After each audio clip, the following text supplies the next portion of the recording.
சரி, எண் 7, 9 I come study with me போல ஒன்றாக படிப்போம். நாம் இன்னும் வனாந்தரத்தில் இருக்கிறோம். ஆனால் ஒரு முக்கியமான விஷயம் நடக்கிறது. திருக்கூடாரம் செயல்படுகிறது. மக்கள் ஒழுங்குபடுத்தப்படுகிறார்கள். இப்போது கர்த்தர் தாமே வழிநடத்தி அவர்களை முன்னே செல்ல கற்றுக் கொடுக்கிறார். எண் 7 சலிப்பாகத் தோன்றலாம், ஏனெனில் ஒவ்வொரு கோத்திரத் தலைவரின் காணிக்கைகளையும் மீண்டும் மீண்டும் பட்டியலிடுகிறது. ஆனால் அந்த மீளுரைப்பே கருத்து. ஒவ்வொரு கோத்திரமும் வருகிறது. ஆராதனையே ஒரே கோத்திரம் மட்டும் சுமப்பதில்லை. அனைவரும் பங்கேற்கிறார்கள். பிறகு எண் 8 லேவியர்களை நோக்குகிறது. பரிசுத்த மையத்தை பாதுகாக்கும் பணியாளர்கள். பரிசுத்த சேவை சாதாரணமானது அல்ல என்பதால் கர்த்தர் சுத்திகரிப்பையும் அர்ப்பணிப்பையும் கற்பிக்கிறார். பின்னர் எண் 9 வலிமையான ஒன்றிணைப்பை தருகிறது. பாஸ்கா நினைவு கூறப்படுகிறது. அவர்கள் விடுவிப்பை மறக்காமல் இருக்க, மேலும் கர்த்தரின் மேகம் அவர்களின் நகர்வை வழிநடத்த ஆரம்பிக்கிறது. மேகம் தங்கி இருந்தால் அவர்கள் தங்குகிறார்கள். மேகம் நகர்ந்தால் அவர்கள் நகர்கிறார்கள். குழந்தைகளுக்காக தேவன் தனது குடும்பத்திற்கு 3 எளிய பழக்கங்களை கற்றுக் கொடுக்கிறார். உங்கள் சிறந்ததை கொண்டு வாருங்கள். காணிக்கைகள். உள்ளத்தைச் சுத்தமாக வைத்திருங்கள். சேவைக்கு தயாராக. தலைவரைத் தொடர்ந்து நடங்கள். மேகம். அதனால் கவனியுங்கள், தேவன் மக்களை விடுவிப்பதோடு மட்டும் இல்லை, விடுவிக்கப்பட்ட பிறகு எப்படி வாழ வேண்டும் என்பதையும் கற்றுக் கொடுக்கிறார். நன்றி, தயாரிப்பு, வழிநடத்தல், இவை இன்று நமக்கும் அதே. எண் 7 திருக்கூடாரம் அமைக்கப்பட்டு அபிஷேகம் செய்யப்பட்ட பிறகு தொடங்குகிறது. எண் 7, 1. பின்னர் இஸ்ரவேலின் தலைவர்கள் காணிக்கைகள் கொண்டு வருகின்றனர். ஆராதனையும் பயணமும் நடைபெற தேவையான பணிக்கு நடைமுறை ஆதரவு. எண் 7, 2, 3. அவர்கள் வண்டிகளையும் எருதுகளையும் கொடுத்து லேவியர்கள் திருக்கூடாரத்தின் கனமான பகுதிகளை எடுத்துச் செல்ல உதவுகின்றனர். கதை ரீதியாக இது இனிமையான தருணம். தேவன் தம்மை முகாமின் மையத்தில் வைத்துள்ளார். மக்கள் உதவியுடன் பதிலளிக்கிறார்கள். காட்டிக் காட்டும் உதவி அல்ல, பயனுள்ள உதவி. பணியைச் செய்ய முடியுமாறு செய்வது போன்ற கொடை. போதனை, காணிக்கைகள் பொருட்கள் மட்டுமல்ல, அது மனமுவந்த இதயத்தின் அடையாளம். கர்த்தரின் பணிக்கு தாம் கொடுக்கும்போது தேவன் மையமாக இருக்க வேண்டும், அதை நிலைநாட்ட உதவுவேன் என்று சொல்லுவது போல. மேலும் ஆராதனை தனிப்பட்டது மட்டுமல்ல, ஒரு உடன்படிக்கை சமூகமானது ஒன்றாக கட்டுகிறது. இன்றைய பயன்பாடு. இன்று நாமெல்லாம் எருதுகளும் வண்டிகளும் கொடுக்க மாட்டோம். ஆனால் பணியை ஆதரிக்க தேவையானவற்றை தரலாம். தசமபாகம், காணிக்கைகள், நேரம், திறமைகள், யாரையாவது திருக்கூட்டத்திற்கு அழைத்துச் செல்லுதல், சிரமப்படுபவருக்கு உணவு கொடுத்தல், வகுப்பு கற்பித்தல், ஆலயத்தை சுத்தம் செய்தல், பராமரிப்பு சேவை, கேட்பது, உதவுவது. கிறிஸ்துவை போன்ற கொடுப்பதில் பல முறை கண்ணுக்குத் தெரியாத ஆதரவு இருக்கும். அது மற்றவர்களின் ஆராதனையை சாத்தியமாக்குகிறது. குழந்தைகளுக்கு வீட்டில் ஒரு குடும்ப நிகழ்ச்சி வைத்தால், ஒருவர் தட்டுகளை கொண்டு வருவார், ஒருவர் உணவு, ஒருவர் நாற்காலிகளை அமைப்பார். தேவையானவை கொண்டு வந்தால்தான் நிகழ்ச்சி நடக்கும். கர்த்தரின் பணியும் அப்படிதான். ஒவ்வொருவரும் உதவலாம். மேலும் கவனியுங்கள், மோசே தேவைக்கேற்ப லேவியர்களுக்கு வண்டிகளை பகிர்கிறார். எண் 7, 6, 9. இது ஒரு ஞானக் கொள்கை. எல்லா வேலைகளும் ஒரே மாதிரி அல்ல, உதவும் விதமும் தேவைக்கேற்ப இருக்க வேண்டும். தேவனின் பணி ஒழுங்குடனும் நியாயத்துடனும் நடக்கிறது. அதனால் எண் 7 மீளுரைப்பாகத் தோன்றினாலும் இதை நினைவில் கொள்ளுங்கள், இந்த அத்தியாயம் முழு பணியை முன்னேற்றும் நடைமுறை கொடுப்பதிலிருந்து தொடங்குகிறது. தேவனுடைய மக்கள் நம்புகிறார்கள் மட்டுமல்ல, அவர்கள் கட்டுகிறார்கள், சுமக்கிறார்கள், ஆதரிக்கிறார்கள். கர்த்தர் அந்த காணிக்கையை மகிழ்ச்சியுடன் ஏற்றுக்கொள்கிறார். இப்போது அனைவரும் கவனிக்கும் பகுதி வருகிறது. எண் 7 இல் ஒவ்வொரு கோத்திரத் தலைவரும் அளிக்கும் காணிக்கைகள் பட்டியலாக வருகிறது. பெரும்பாலும் அதே மாதிரிதான். எண் 7, 12, 65. வேதாகமம் மீண்டும் மீண்டும் சொல்கிறதே என்று தோன்றலாம். ஆனால் ரகசியம் இதுதான், அந்த மீளுரைப்பே பிரசங்கம். கதை ரீதியாக இது தேவன் பங்கேற்பை காட்டும் விதமாக பெயர் அழைப்பது போன்றது. எண்ணிக்கை மட்டும் அல்ல, பங்கேற்பை வெளிப்படுத்துகிறது. ஒவ்வொரு கோத்திரமும் முன்வருகிறது. ஒவ்வொரு கோத்திரமும் கொடுக்கிறது. ஒவ்வொரு கோத்திரமும் சேர்க்கப்படுகிறது. நாங்கள் உதவ வேண்டாம் என்று யாரும் சொல்ல முடியாது. நீங்கள் தேவையில்லை என்று யாரையும் நடத்த மாட்டார்கள். போதனை, உடன்படிக்கை சமூகத்தில் சமமான பங்கேற்பு. கர்த்தர் சில முக்கியமான கோத்திரங்கள் மட்டும் செய்கிற சமூகத்தை கட்டவில்லை, தேவனுடைய மக்கள் ஒன்றாக நகர்கிறார்கள். ஆராதனை பார்வையாளராக இருக்கும் விளையாட்டு அல்ல. இன்றைய பயன்பாடு, சபையிலும் குடும்பத்திலும் சிலரே அனைத்தையும் செய்வார்கள் என்று நாமே நினைக்கிறோம். எண் 7 மெதுவாகச் சொல்கிறது, ஒவ்வொருவருக்கும் பங்கு உள்ளது. உங்கள் காணிக்கை மற்றவரை விட சிறியது போல இருந்தாலும் அது நேர்மையுடன் இருந்தால் அது முக்கியம். குழந்தைகளுக்கு பள்ளி கைவினை திட்டம் போல. 2 குழந்தைகள் மட்டும் பொருட்கள் கொண்டு வந்தால் எல்லோரும் சிரமப்படும். ஆனால் எல்லோரும் ஒரு பொருளை கொண்டு வந்தால் ஒட்டு, காகிதம், கத்தரி, நிறம், திட்டம் நடக்கும். எண் 7 என்பது அனைவரும் ஏதாவது கொண்டு வருங்கள் என்ற அத்தியாயம். மேலும் கவனியுங்கள், தேவன் அதை பதிவு செய்கிறார். அது முக்கியம். தேவன் கவனிக்கிறார். தேவன் நினைவில் வைத்திருக்கிறார். உங்கள் காணிக்கை எதிலும் மறைந்து போகவில்லை. அவர் மனமுவந்த இதயத்தை பார்க்கிறார்.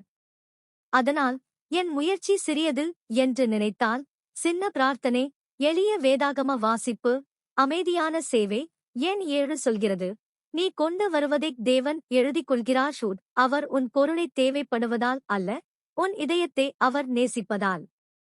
பார்வையாளர் சவால், நீங்கள் தொடர்ந்து கொண்டு வரக்கூடிய ஒரு அதே காணிக்கை எது என்று யோசிக்கவும். பிரமாண்டம் வேண்டாம், நிலைத்த நம்பிக்கை போதும். தினமும் பிரார்த்தனை, வாரத்திற்கு ஒரு அன்புச் செயல், உறுதியான சபாத்து பழக்கம் அல்லது நேரம் கொடுத்தல். அன்போடு செய்யும் மீளுரைப்பும் பரிசுத்தமாக இருக்க முடியும். எண் 7 ஒரு வலிமையான முடிவுடன் நிறைவடைகிறது. காணிக்கைகள் முடிந்தபின் மோசே திருக்கூடாரத்திற்குள் சென்று கருணை ஆசனத்தின் மேல் இருந்து கர்த்தரின் குரலை கேட்கிறார். எண் 7, 89. இதுவே இலக்கு. காணிக்கைகள் வெறும் சடங்கு அல்ல, உறவை உயிரோடு வைத்திருக்க உதவுகிறது. கதை ரீதியாக இஸ்ரவேலுக்கு இப்போது என்ன உள்ளது? தேவன் பேசும் பரிசுத்த மையம். அவர்கள் தனியாக அலைந்து திரிவதில்லை. அவர்கள் யூகிப்பதில்லை. தேவன் பேசுகிறார். போதனை, ஆராதனை என்பது தேவனுடைய குரலுடன் இணைக்கப்படுவதற்காக. காணிக்கைகள், பலிகள், உடன்படிக்கைகள், இவை காலியான பழக்கங்கள் அல்ல, வெளிப்பாட்டிற்கு வழிகள். தேவனுடைய மக்கள் வழிநடத்தப்படும் மக்கள். இன்றைய பயன்பாடு, நாம் திருக்கூடாரத்தில் நுழைந்து கேட்கும் போல ஒலிக்குரலை கேட்க மாட்டோம். ஆனால் பரிசுத்த ஆவியினாலும், வேதாகமத்தினாலும், தீர்க்கதரிசிகளினாலும், தனிப்பட்ட வெளிப்பாட்டினாலும் கர்த்தரை கேட்க முடியும். கொள்கை ஒன்றே, உங்கள் வாழ்க்கையில் ஆராதனை கட்டப்பட்டால் தேவனுடைய குரலை அறிதல் எளிதாகிறது. குழந்தைகளுக்கு ரேடியோவை சரி தாழ்வது போல. சரியான நிலையிலில்லை என்றால் சத்தமே. ஆராதனை உங்கள் இதயத்தை தாளம் செய்து தெளிவாக கேட்க உதவும். அப்படியெனில் கேளுங்கள், தேவனை நீங்கள் தெளிவாக கேட்க உதவுவது என்ன? சிலர் வேதாகமத்தில், சிலர் ஆலயத்தில், சிலர் பாடல்களில், சிலர் அமைதியான பிரார்த்தனையில், சிலர் சேவையில். எண் 7 முடிவில் சொல்கிறது, திருக்கூடாரம் இதற்காக, கர்த்தருடன் தொடர்பு. மேலும் ஒரு மென்மையான எச்சரிக்கை, ஆராதனையை வேலை போல நினைத்தால் நோக்கம் தவறிவிடும். தேவன் வருகை எண்ணிக்கையை சேகரிப்பதில்லை, அவர் வழிகாட்டலை தருகிறார். கருணை ஆசனம், பரிகாரம் மற்றும் கருணையின் இடம், தேவனுடைய குரலின் இடமாகவும் இருக்கும். அதனால் நீங்கள் உங்கள் காணிக்கையை கொண்டு வரும்போது நேரம், கவனம், மனந்திரும்புதல், கீழ்ப்படிதல், கேட்கவும். தேவன் உங்களிடம் கொடுக்க மட்டும் அல்ல, பெற செய்ய விரும்புகிறார். வழி, ஆறுதல், திருத்தம், சமாதானம். எண் 8 விளக்குத்தண்டில் தொடங்குகிறது. விளக்குகள் எப்படி அமைக்கப்பட வேண்டும், எப்படி தினமும் பராமரிக்கப்பட வேண்டும். எண் 8, 1, 4. இது சிறிய விஷயம் போல தோன்றலாம், ஆனால் அது ஆழமான அடையாளம். தேவன் ஒளியை முக்கியமாக கருதுகிறார். கதை ரீதியாக திருக்கூடாரம் மையத்தில் உள்ளது. விளக்கு தினசரி நினைவூட்டல், தேவனுடைய சந்நிதி ஒளியே தருகிறது. பாலைவன முகாமில் ஒளி என்பது பாதுகாப்பு, வெப்பம், வழிகாட்டுதல். அது மக்களுக்கு வேலை செய்யவும், பார்க்கவும், வாழவும் உதவுகிறது. போதனை, ஆவிக்குரிய ஒளி பராமரிக்கப்பட வேண்டும். ஒருமுறை விளக்கை ஏற்றிவிட்டு அது எப்போதும் பிரகாசமாக இருக்கும் என்று நினைக்க முடியாது. ஒளி தினசரி கவனிப்பு பெற வேண்டும். இன்றைய பயன்பாடு, சாட்சியம் அப்படித்தான். ஒருமுறை விசுவாசத்தை கட்டிவிட்டால் போதும் என்று இல்லை. நாம் பிரார்த்தனை, வேதாகம வாசிப்பு, சபாத்து ஆராதனை, மனந்திரும்புதல், சேவை ஆகியவற்றால் ஒளியை பராமரிக்கிறோம். தேவன் மறைந்து விடுவதால் அல்ல, நம்முடைய கவனம் சிதறுவதால். குழந்தைகளுக்கு பற்களை துலக்குவது போல. மாதத்தில் ஒருமுறை மட்டும் செய்தால் சுத்தமாக இருக்காது. சிறிய தினசரி பழக்கங்கள் ஆரோக்கியத்தை காக்கும். விளக்குத்தண்டு தினசரி சீஷத்துவத்தை கற்பிக்கிறது. மேலும் கவனியுங்கள், விளக்குகள் எந்த திசையில் முகம் செய்ய வேண்டும் என்று தேவன் குறிப்பாக சொல்கிறார். எண் 8, 2, 3. ஒளி இருப்பது மட்டும் அல்ல, அது எந்த திசையில் இருக்கிறது என்பதும் முக்கியம். நம்முடைய ஒளி கிறிஸ்துவை நோக்கியா, கவனச்சிதறல்களை நோக்கியா? பார்வையாளர் சவால், ஒரு சிறிய விளக்கு பராமரிப்பு பழக்கத்தை தேர்வு செய்யுங்கள். 2 நிமிடம் பிரார்த்தனை, ஒரு வசனம், ஒரு பாடல், ஒரு அன்பான செய்தி, ஒரு மனந்திரும்பும் செயல். குறிக்கோள் பரிபூரணமல்ல, ஒளியை உயிரோடு வைத்திருப்பதே. அடுத்ததாக எண் 8 லேவியர்கள் சேவைக்காக சுத்திகரிக்கப்படுவதையும் அர்ப்பணிக்கப்படுவதையும் பேசுகிறது. எண் 8, 5, 22. கர்த்தர் கழுவுதல், அடையாளமாக தயாரித்தல், அவர்களை பிரித்து ஆரோனுக்கும் ஆசாரியர்களுக்கும் உதவச் செய்வது போன்ற வழிமுறைகளை தருகிறார். கதை ரீதியாக இது பரிசுத்த சேவை சாதாரணமானது அல்ல என்பதை காட்டுகிறது.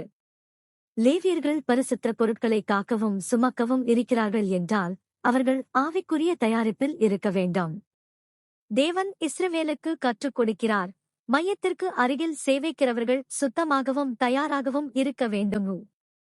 போதனை, தேவன் இதயத்தின் நிலையை கவனிக்கிறார். சுத்தமான கைகளும் சுத்தமான நோக்கங்களும் முக்கியம். இது மற்றவரை விட மேல் என்பதல்ல, இரட்டை முகம் இல்லாமல் சேவை செய்ய தயாராக இருப்பது. இன்றைய பயன்பாடு, நாம் ஆவிக்குரிய பணிக்கு தயாராகும் போது இதே.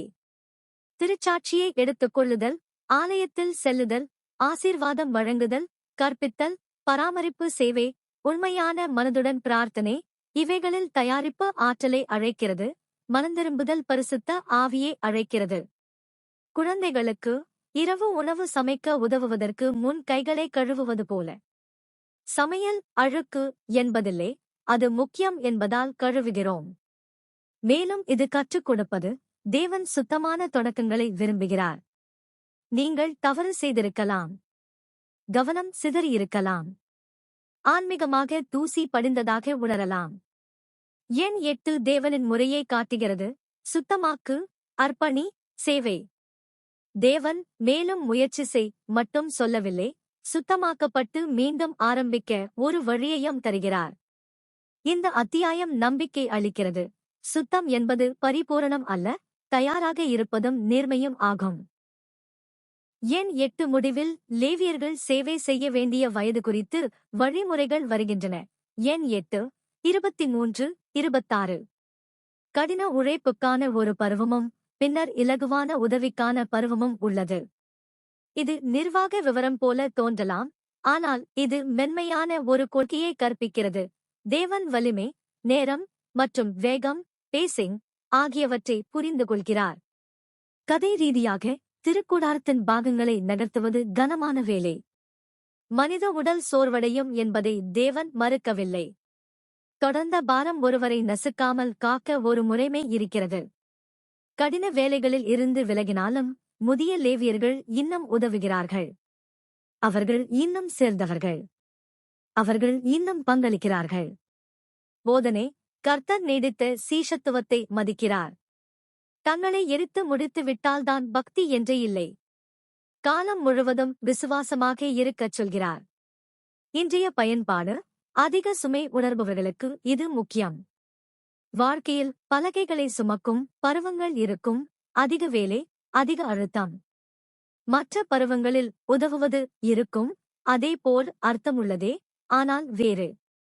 சிறு குழந்தைகள் உள்ள பெற்றோர் மற்றும் ஓய்வு பெற்றவர்கள் ஒரே ரிதமில் இருக்க மாட்டார்கள்.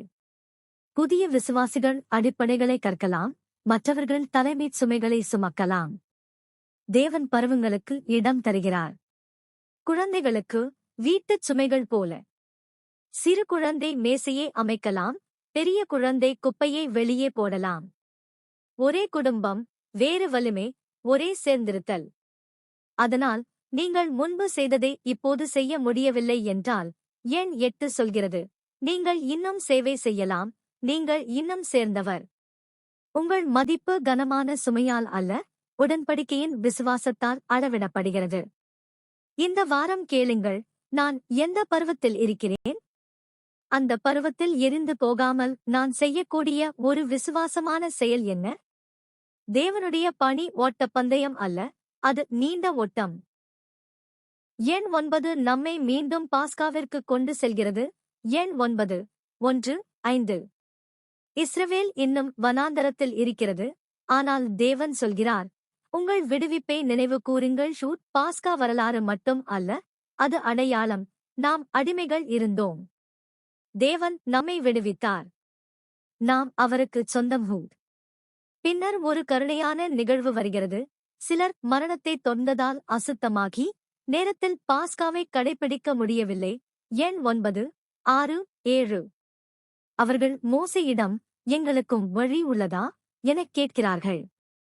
கர்த்தர் இரண்டாவது வாய்ப்பை வழங்குகிறார், மற்றொரு நேரத்தில் பாஸ்காவை கடைபிடிக்க. எண் 9, 9-11. போதனை. தேவன் ஒழுங்கையும் சேர்த்துணர்வையும் கொண்டவர்.